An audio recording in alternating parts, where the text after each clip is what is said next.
वजीर आजम के कोविड-19 relief fund से इमदाद के लिए दरख्वास्त देने का तरीका।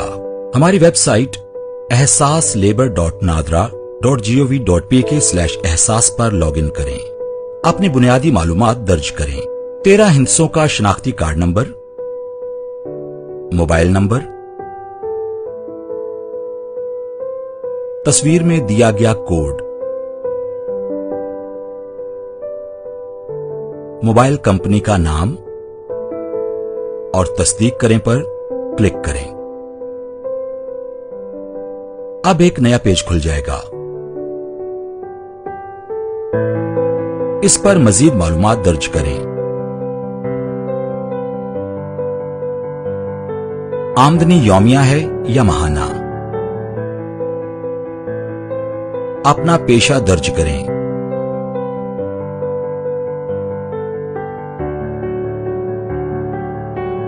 अंदाजन माहाना आमदनी।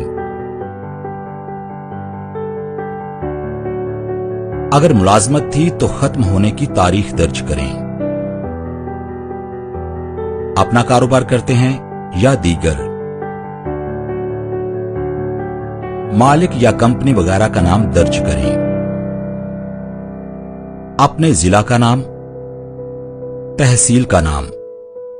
तमाम मालूमात चेक करके तस्दीक पर क्लिक करें और जमा कराएं।